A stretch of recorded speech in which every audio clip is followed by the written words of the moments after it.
right, welcome back to Farm Kenya Show, and the discussion is here finally. Matters to do with floods and how it is impacting our food systems as a country. Right now, we've seen actually the Kenya Meteorological Department issued a warning months ago. This was going to happen. Of course, some people dismissed it.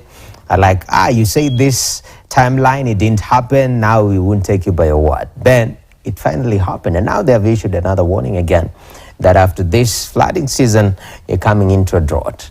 Are we taking any measures? That is subject to discussion. But our preparation, our buffering of our food systems, how are we supposed to do that?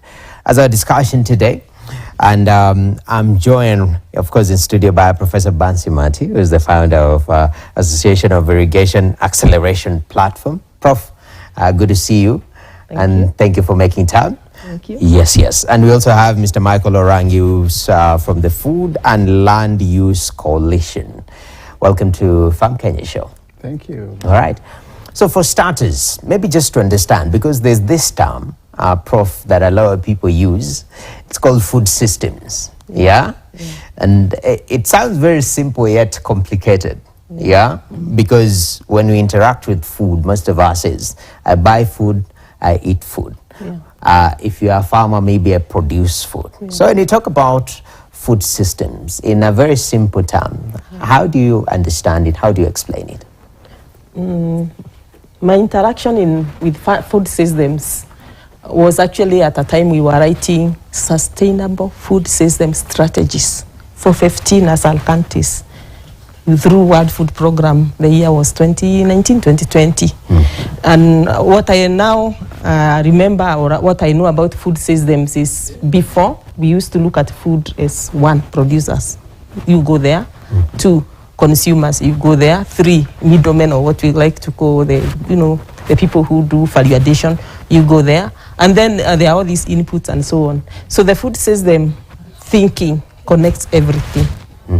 Like the way they say, from farm to fork, and everything includes even things people don't remember, like machinery with which to make the work efficient, like irrigation.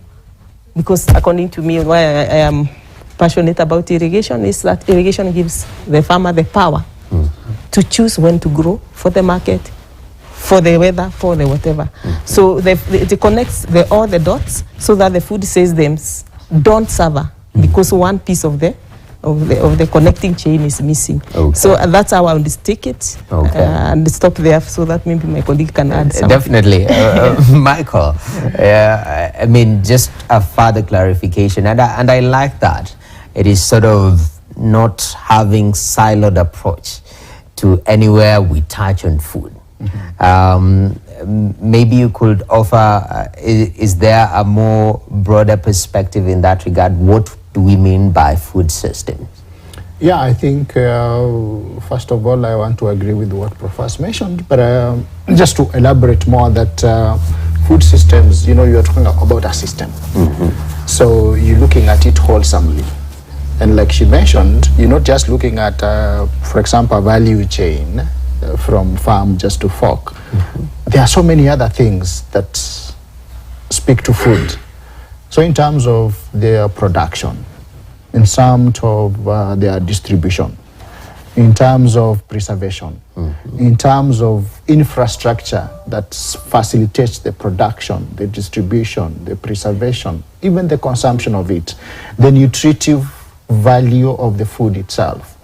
That is all about the food systems. So it's quite wholesome. So in terms of how do we produce, what resources are used in the production of that food, how do we distribute, how do we preserve the same, what is the nutritive value of that food, and what else, even in terms of policies that facilitate the whole of that system. Yeah, so that you have either, we talk of accessibility, affordability, the nutritive value, and the whole system as a whole. Holistic approach, as they put it. And Prof, you guys were writing a paper back in 2019 Yeah, in regards, but this was touching on ourselves a lot? Actually, let me say, it's good to give credit to the county agriculture and water people. They were the ones writing. Since I'm a writer, I was sort of putting them together and editing and helping them to get them done. Yeah. So as we speak, I don't know whether they can produce them, but me I can. 15 ASAL counties have sustainable food systems. Problem is sometimes documents in Kenya never get to be known by the average person walking around. But check it, and they will tell you, yes, we do.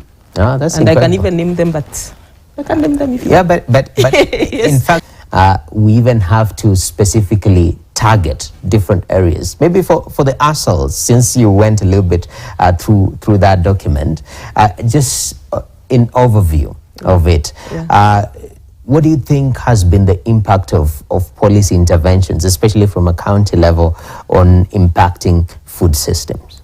So for us, for the county, harvesting to irrigation. So the ASALs, they are literally all of them. Even if you look at the CIDPs, that is the county integrated development plans, nearly all of them will have a very strong push for water harvesting, for irrigation, for production of drought-resistant crops. Because for now, let's not forget about the floods, because that comes later. Yes. Yeah, and therefore the policy push is there. The question is the implementation, the funding. Have we seen that money? Have we seen the implementation? Have we seen like machinery and equipment that can make this work less back-breaking? Are you going to do all this work with the hard hoe? So there are a lot of bits and pieces to make the production work right.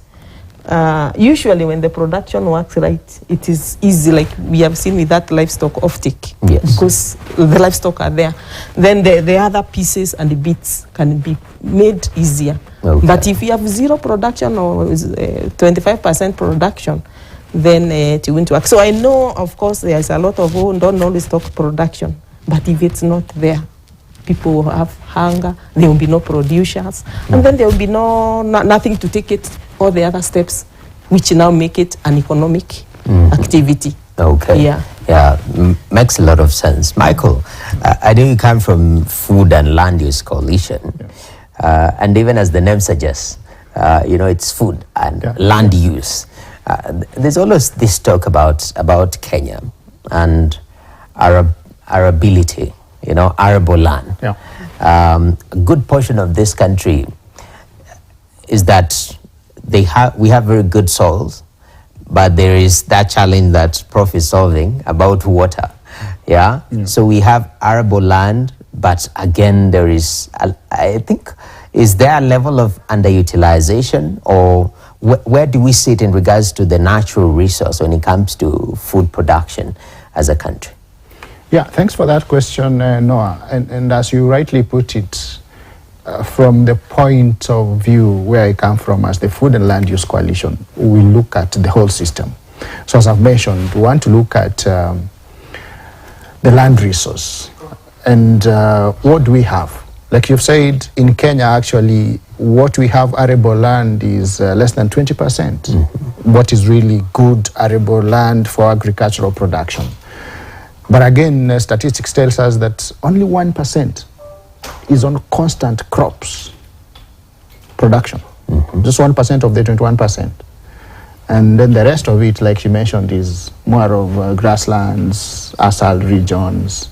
So what we've seen is that even with the less than 20% of arable land, maybe just call it 20%, the kind of food that is produced from that place or that arable land, the portion could be better. And that is why I think we're talking about food systems. And the discussion now is about a whole transformation of the food systems. So in terms of production, what are we not doing right? Why aren't we, if we utilized that arable land alone, we could get more production than what we are getting at the moment. Okay. So it has to do with a lot of agricultural, inputs and the way we're doing our farming. that is not giving us optimum production out of that. Okay. But also then we extend into the other areas like the ASAL regions. We could also potentially produce a lot of food if we took the right measures in place. And that is why we are looking at now the whole transformation of the food systems. Okay. Even in the areas where we have less rainfall, probably without the arability, or like you've said, there are some other things that we could do to get production out of that. And that is where irrigation now comes in. Definitely, Prof. Exactly. You know, you say you're passionate about irrigation because it gives you the power to be able to control when to produce, how much to produce. And I think we say 60 years after independence as a country, the heavy reliance on rain-fed agriculture, it's still a challenge across the continent of Africa. I mean, based on your interventions, I'm pretty sure you examine what the challenges are. Why are we still heavy on rain-fed agriculture? Because we have always thought in investment in irrigation must be large scale, scheme based, which is good. Actually, for a crop like rice, we need large scale, scheme based, the way we do it for now. For now, let's say, even if you check our stats, you find that of the mapped potential for irrigation, and that does not include water harvesting, the mapped potential is actually pegged on river flow and lakes, freshwater lakes like Naivasha and whatever. So you find that we have only managed to do like 16%. If we were to tackle that alone, the food would be enough. But there are so many other spaces whereby you don't have to have land scale schemes to get irrigation going. In fact, that's the push that is now going through. It's called Farmerland Irrigation Development, or FLID. FLID is so simple. It's like this, like yourself or your daddy or your uncle is working here. He wants to earn a few more shillings. He goes and buys a pump, digs a well at home, and starts growing tomatoes, growing maize and whatever. And nobody in the government knows he's doing it, because he's doing it so small scale. Or he has a river, he can divert and so on. So the farmerland irrigation development is such an unmapped and unknown, I mean, it's lost, it's there. It's the most vibrant right now, driving a lot of what we are seeing, and especially the fresh produce that we are seeing in the markets. A lot of it is coming from, especially fruits, and quite a lot of the vegetables is coming from farmerland irrigation development. So that's a sector that's struggling in there without much extension, without much, what is it like, incentives. When incentives come and we are thinking irrigation, we think the big scale. So other than the big, large scale, which are consuming large millions in big tenders, there is a whole sector which would be what we call low-hanging fruit, which can be supported. And that is a farmerland, smallholder, little groups. Sometimes you go to Mary, you find 5, 10 teachers. I have met such a thing. They do go to cooperative and they command a little irrigation scheme. Again, so you find that that's a sector waiting to flourish. Okay. Because where you have a space you can irrigate, and not the whole county is irrigable, or the whole sub-county, you can get it done. So, yeah, so that's what I would say is the policy gap in how we address farmerland irrigation. That's incredible. I mean, and that's a subject that you're really passionate about. Yeah. Sometimes it looks almost untenable, because we see it on large scale. Now me thinking, if I have my 1 acre of crops, I mean, how do I put a system in that regard? Whereas there is that opportunity and it's happening. In fact, just Michael, the statistics that I think 80% of the food we consume as a country is produced by small scale farmers, which is very interesting. Talk to me about, apart from the issue of irrigation and largely even mechanization, what are some of the other interventions that do we need, especially from the maybe the whole value chain, if I might put it so, because if I put it on production alone, it's limiting it, because it's a whole value chain. But production is important, of which Prof here is addressing. But other elements of the value chain, what are some of the interventions we can do locally as a country to sort of spur our food systems and make it better? Yeah, thank you, Noah, for that question. So if I want to, from the basics of production, one thing I know we've missed the mark is suitability mapping. I think the other day I only realized that we, for example, have about 20 suitability maps in relation to 20 counties, and those counties don't even know whether those suitability maps do exist.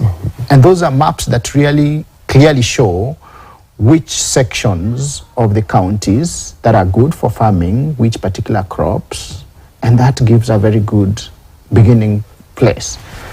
But what have we done? I think we don't know even whether those suitability maps exist, because they give us directions like what crop can be grown where, and also the fertility or the soil conditions that facilitate the production of such kind of crops.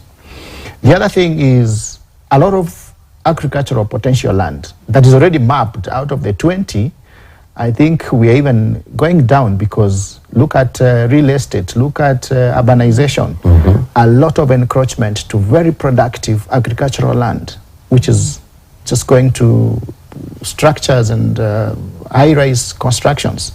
So I think in that place we need really to address in terms of suitability mapping and clear policies and regulations that this is real purely agricultural land. We don't need to convert and put up mansionettes and high-rise buildings in very productive agricultural land, because we don't have the advantage of extending to maybe the forested areas. But even as we produce that, there is a lot that we need to do in terms of increasing the productivity of the crops that we grow. So there's a lot about, I mean, the other week we were in the African Fertilizer and Soil Healthy Summit.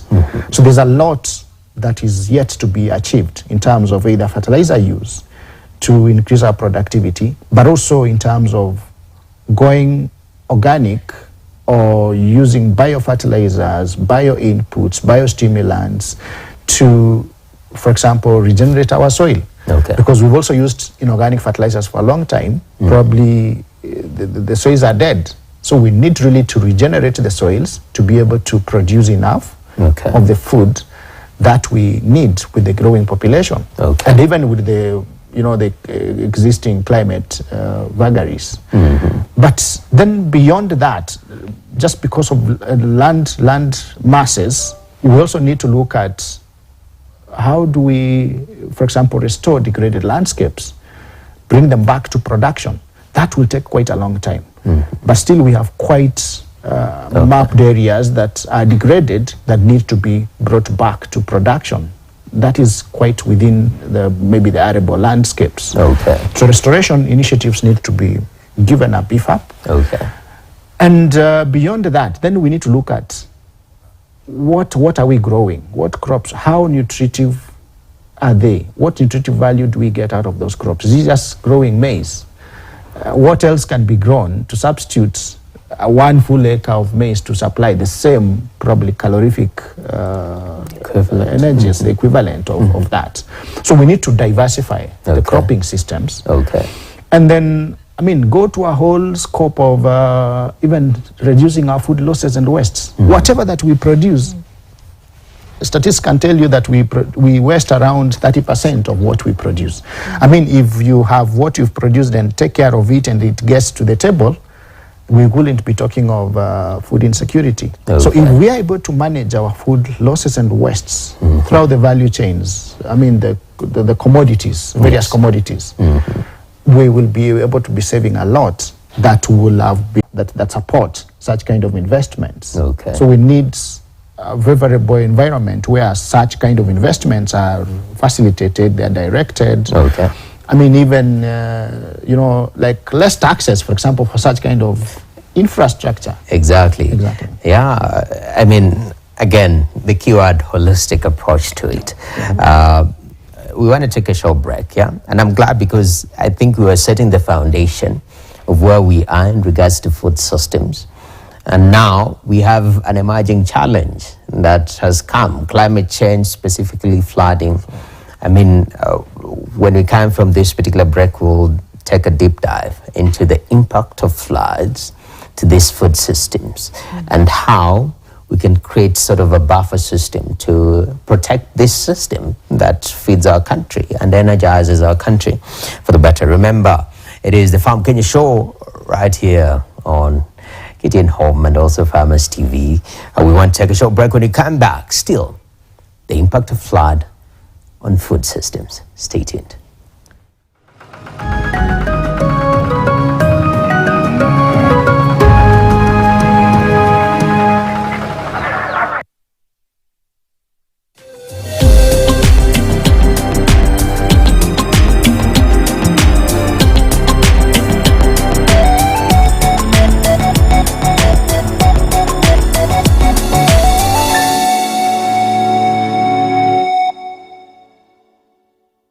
Subscription yako uwe connected. Guswa hisia na drama na telenovela freshi, movie kali, documentaries, mziki na lifestyle channel. Changamka na Star Times. Let's get ready to download Star Times on app kwa burudani kemkem wakati wowote popote ulipo. Star Times, furahia maisha kidijitali.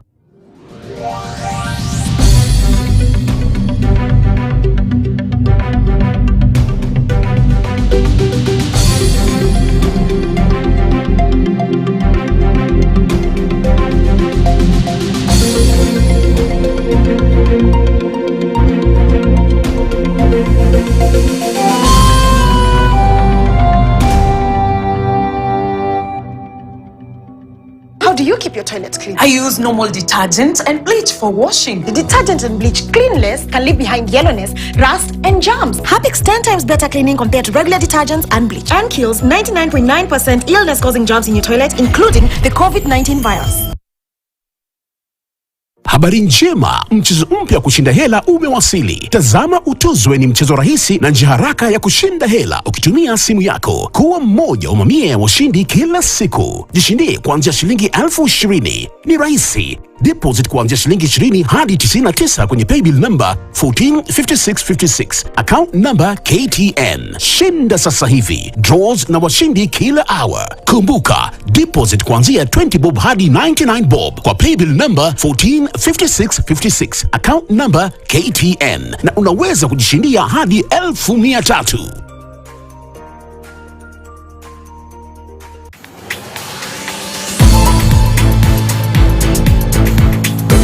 This week on Manspective Africa. Women tend to save more, but women don't invest as much. You cannot solve the problems of the world, so solve the problems you can.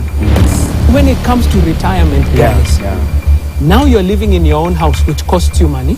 You're driving a car, which costs you money. How do you pay for it when you retire? I always tell people, take 1 month out of the year, and for 1 month, just write down where your money goes. Don't judge yourself, and write in detail. And if you're married as a man, do this with your wife. When you do so, you will be shocked how much money passes through your account. People who are wondering that you're talking about how to manage money, but you're not talking about how to make money. How do we make money? Only on KTN Home.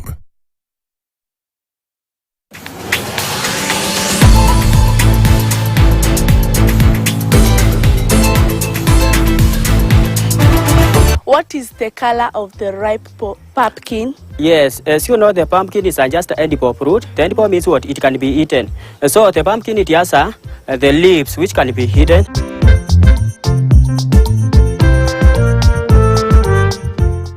What is the shape of a pawpaw fruit?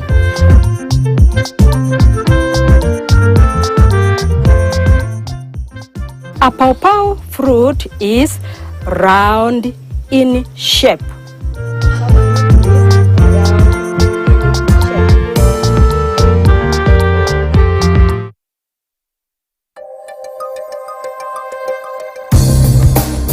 This week on KTN Home.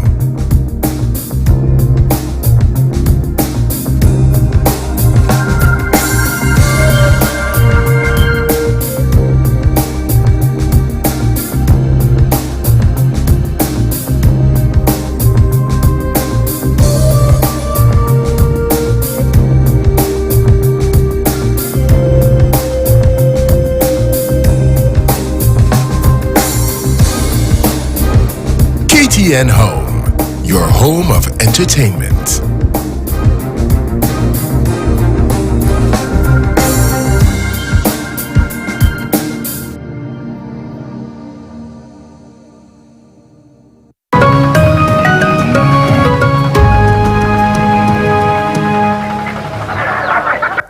All right, welcome back to the Farm Kenya show. Right now, we want to take a look at our Farm Guide segment, which touches on this particular sensitive issue on the impact of floods on our food systems. Take a look.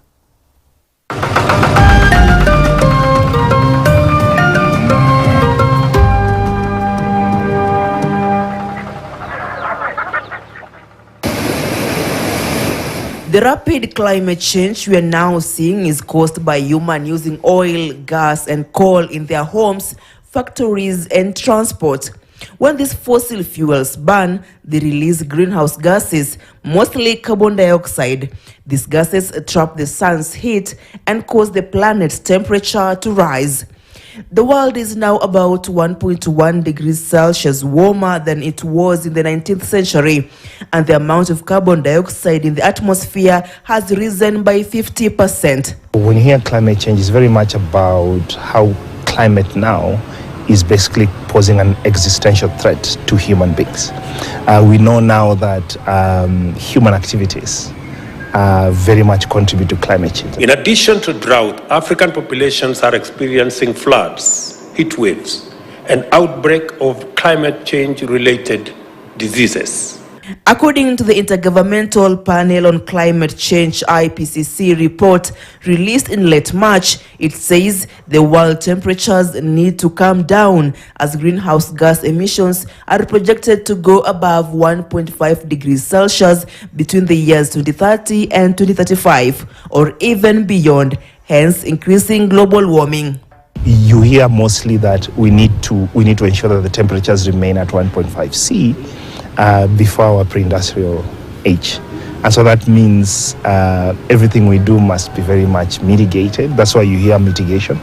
We have to adapt where we can. But because now we know that the planet is warming anyway, so there's something in the atmosphere, which is CO2.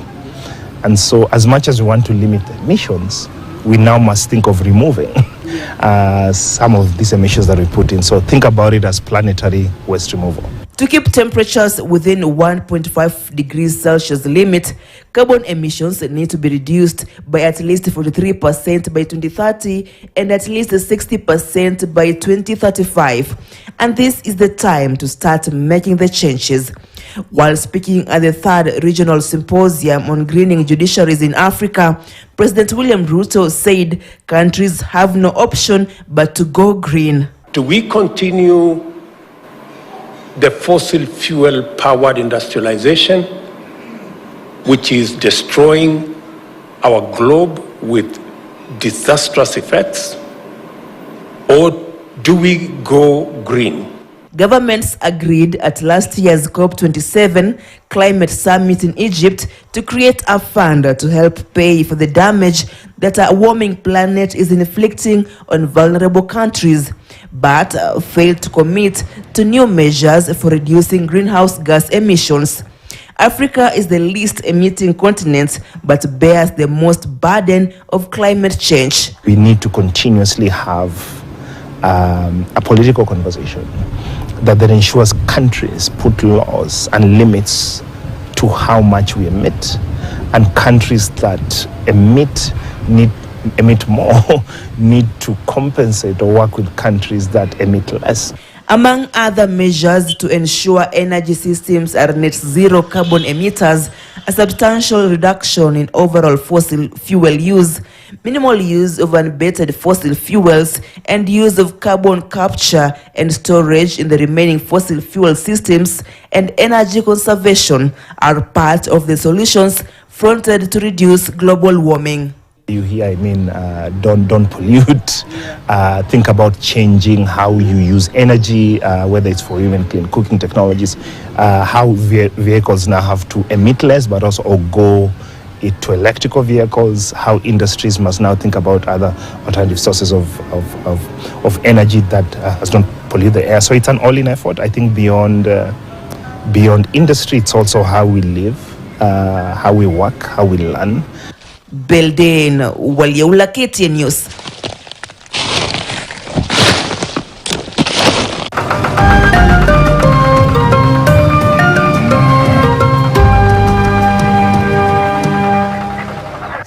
All right, that is the impact of climate change in our food systems. We're experiencing floods on one side, a drought on the other side, quite bipolar, and these are myriad of issues that we have to deal with. And just to help us put all this into context, we've been having this discussion, of course, with Professor Bansi Mati from JKUAT, Jomo Kenyatta University of Agriculture and Technology.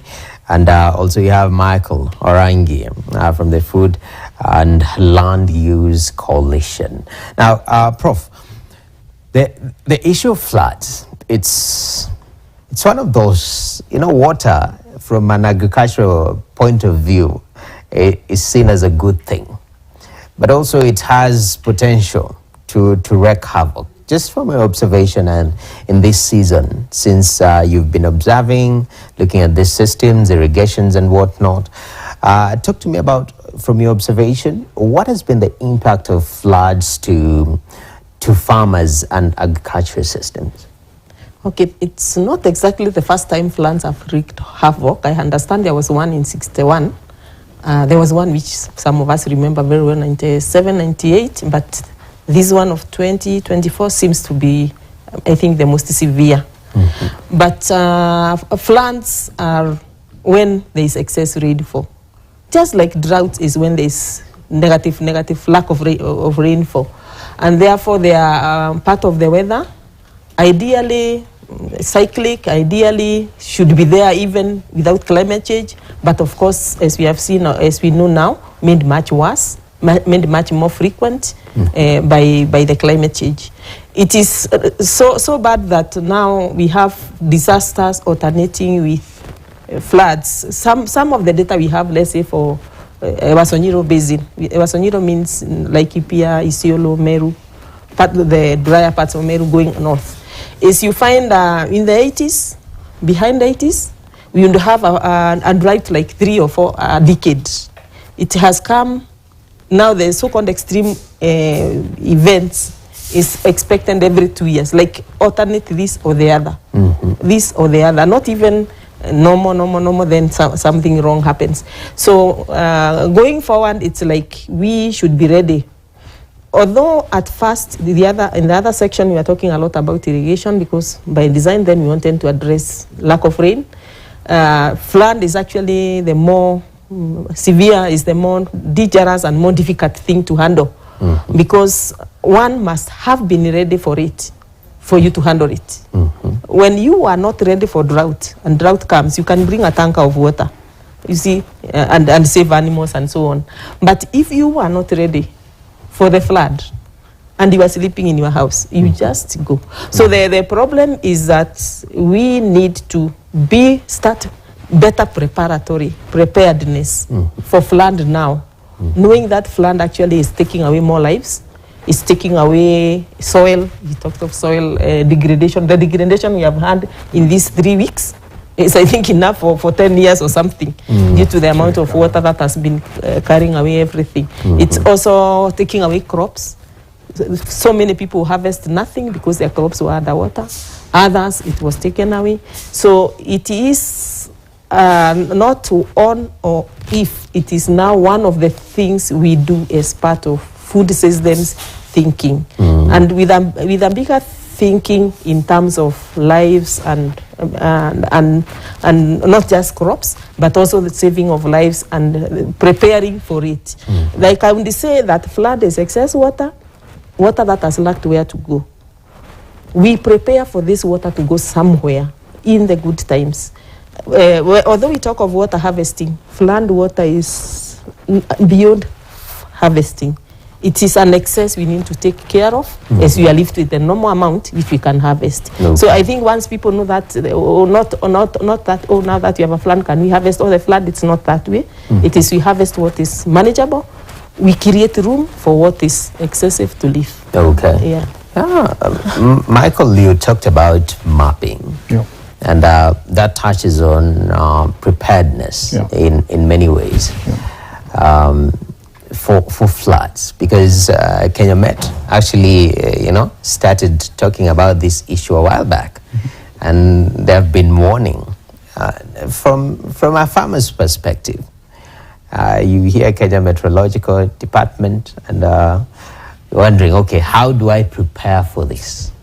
Are there ways from an individual's perspective and also build it up from maybe a systemic point of view that we could prepare for such adverse, situations such as floods? Yeah, you're right. No, that I think this time around the Kenya Met got it right. I mean, they gave early warnings in good time, actually. Despite the fact that I think it was rubbished off at some point, and probably we also grew impatient, and we thought that this thing is not going to happen. Yeah, so as you say, one thing about mapping is that I know, for example, Professor here has mentioned about the ASAL regions, the mapping, the Wasonyiro regions. This we have a lot of understanding about the arid and semi-arid regions. Whenever we have, for example, shortage of rains, we know which regions will be affected most. But I also wonder whether we really have very good mapping on about floods, the risk of flooding. I know a while ago we used to know about these most common areas, Budalangi, Ahero. But do we know what amounts of rainfall can cause flooding in different regions? Like this time it was extensive. Do we have that kind of mapping?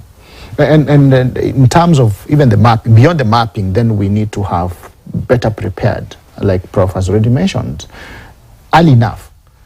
And my feeling is that, for example, when we had these warnings about the floods, if we had better mapping, and for instance, we know we have dams, did we, for example, think of desilting those dams before probably the floods come in or the rainwater comes in? Because I believe that if we did that, the dams could have held a higher capacity of water than what probably they are holding at the moment. But also in terms of, preparedness. I mean, we were doing even surveys of the dams at the middle of the floods. That should have been done early. I mean, we had all the signs, we had all the information that this will really happen. So that kind of, the strength, for example, surveying and knowing the strength of those dams, that is something that we should have done early, not at the middle. Okay. I mean, even, I think even sensitization, creating awareness that indeed, if we had those maps, for example, we could have alerted people early enough that when we have these amounts of rainwater, there is likely to happen floods at these regions, even those ones that were not expected. So people could have been aware that, I think these are excessively higher rains, which we had information. But what sensitization, what preparedness did we do? Okay. Yeah, I think that was really lacking. So among some of those things that we should have probably done, even at farm level, of course, like Prof mentioned, sometimes there is excess than what we could prepare for. But in terms of excess rainfalls and such flooding, at farm level, there are so many measures that probably farmers could have taken. Actually, I saw the other day this lady who had a very nice tomato farm with very good retention ditches along the rows. So such kind of, where you hold water when it's excess, that could be very well probably setting such towards drought seasons, but also even in flooding. And then when the water is held at a point, it's then released in a systematic way to very specific channels, drainages, where you get the excess water from the farm. If such structures like the terraces, I mean, a lot of basic agriculture, we learn in school about the terracing, the trenches, that could kind of, drain off excess water from the farms. At farm level, but now at systematic, at a global or at a national level, I think the kind of preparedness that we should have seen probably could have been much better. Definitely. And of course, in terms of what I also saw, risk and disaster management, I think the responsiveness still was a bit lacking. Okay. The response, the evacuation of people. I mean, when you saw the other day a team of young men trying to rescue a young girl from a river and teaming up, where are the authorities? Where is the disaster management forces? Definitely. Yeah. So responsiveness was a little bit low. Prof, I'm thinking now in terms of, because one of the consistent narratives that we've had with regime after regime is this particular approaches of agenda. We as a government, this is our agenda. And one of the most consistent agendas, if you may observe even from independence, going way back, is the issue of food security. Apparently it's one of those issues that we've never managed to deal with the growing population, with these emerging challenges of climate change and whatnot. It becomes quite a concern. So when we have an issue such as flood right now, Prof, how does that impact? How much dent does the food security agenda in Kenya takes from the floods? We all know floods. The word flood alone means water that you can't handle, and therefore that means damage. So we came from the damage of the drought. Now we are in the damage of the floods. And one should I mention? Sometimes people also should weigh when we talk of food security. There are two types. There's household food security, and there's national food security. I think our focus has always been to household food security. I grow the maize I will eat, and the beans I will eat, and the sukuma wiki I will eat. Or do we need a national look that I am poor, I'm in a rural village, but I can afford to buy sukuma wiki grown in Kisumu because it came from Kisumu. And the person from Kisumu can afford to eat the mango from Machakos. So the kind of narrative we have is, I think, micro food security. It won't help us. It won't help us. I know some country when there was the food crisis of, 2008, yes. Am I supposed to name the country? It's okay. There's nothing wrong. So it's Mauritius. Yes. It's Mauritius. It's a positive story. Mauritius had put, all throughout their time, they put sugarcane. But why do they put sugarcane? Because they are always facing typhoons. The only crop, one of the few crops that will be hit by a typhoon and still be around is a sugarcane. Then along came the food crisis, 2008, thereabout, if you read back. Yes. And there was rice from these and these countries in Asia.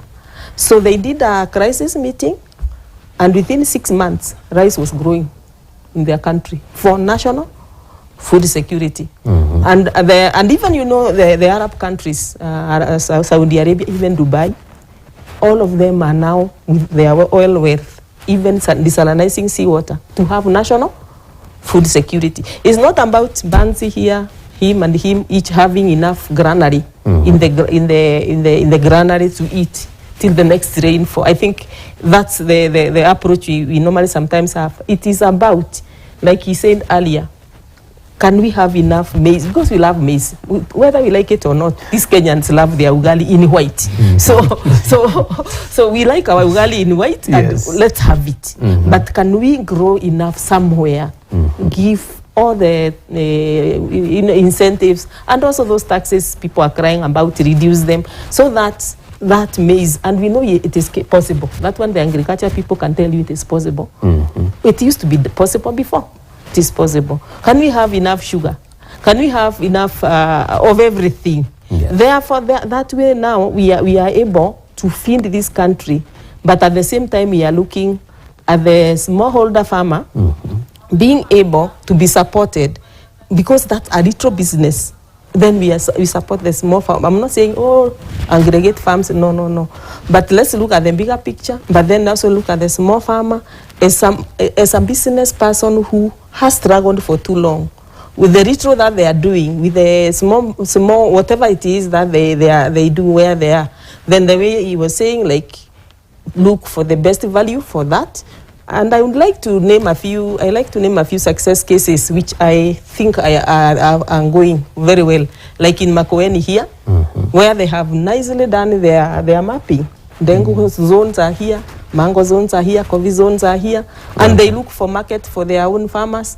And we don't even have to go outside. Some of the best examples are right here, whereby the small farmer doing his few mangoes makes his money and can afford to hit his ugali if he wants it. All right. Yeah, that's how I would put it. Definitely. Yeah. Wow.